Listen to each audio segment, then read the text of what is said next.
Ce matin, on est parti de l'hôtel des Tourelles pour être à temps à la gare du Crotoy pour prendre la fameuse navette. C'était plaisant, parce qu'en fait, il y avait principalement des gens de l'hôtel. Mais on était quand même très nombreux ce matin, c'était très chouette. Une trentaine, m'a dit le chauffeur. Une trentaine à mon avis, donc on est arrivé à Saint-Valery, on est d'abord passé par Noël, où là, on a failli embarquer quelqu'un, mais ça n'arrangeait pas, donc on est arrivé à Saint-Valery. On a fait le marché, on est allé voir la Historie qui était magnifique, c'était un beau jardin extraordinaire. Et puis c'était l'heure du retour. Et là,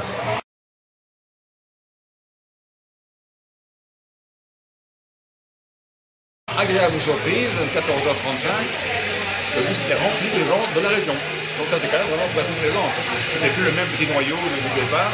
Et il y avait plein de gens de la région qui avaient évidemment compris le principe, qui étaient assis dans le bus. Vous avez pu échanger avec eux? On a rigolé un petit peu, on a farcé. La jeune fille qui était dans le bus a distribué des fascicules pour leur dire voilà, remplissez-les, donnez votre avis. Et puis le bus a démarré, on s'est arrêté à Noël, là il n'y a personne qui est monté, personne qui est descendu. Et arrivé au Crotoy, là il y a eu l'échange, le fameux échange entre le bus qui repartait vers la place Sainte-Jeanne d'Arc et puis l'office du tourisme et qui repartait après vers le parc des Marques Français.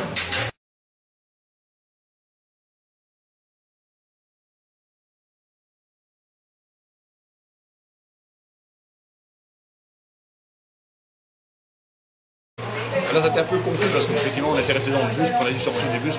C'est normal, c'est la première fois, donc ça a chipoté un peu.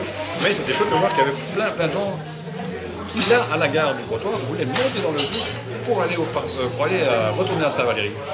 Donc c'était chouette, on s'est dit, voilà, ça a fonctionné. Donc ça a fonctionné non pas seulement avec des gens d'hôtel, mais ça a fonctionné aussi avec les gens du cru. Et je crois que c'est ça qui est intéressant, c'est d'arriver à ce que les gens de la région se disent, allez, c'est vrai, arrêtons de prendre notre bagnole et voilà. Et bien, est-ce que pour vous c'est une réussite? Et est-ce que vous laisseriez votre auto pour venir en train? Venir en train de Bruxelles, ça c'est une aventure. Alors, il y a quelqu'un qui vient de le faire, je crois que ce week-end-ci. Elle est partie à 12h30, elle est arrivée quand même à 9h moins quart. Donc c'est un peu comme c'est un peu le parcours du combattant. Parce qu'en France, c'est pas facile avec le train.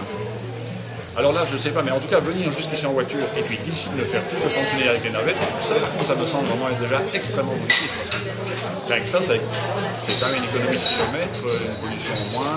Et puis, c'est surtout la convivialité, moi, que je trouve, que je mets en avant. Parce que c'est quelque chose de convivial. On est avec les gens de la région qui montent dans le bus en même temps que nous, donc on a rigolé là maintenant. On a farcé évidemment avec cette histoire qui a pris un peu de temps, cette confusion. On va la tourner à la télévision, ça a fait rire tout le monde. Et donc, c'est resté très bon enfant, personne ne s'est fâché, personne n'a bourgonné.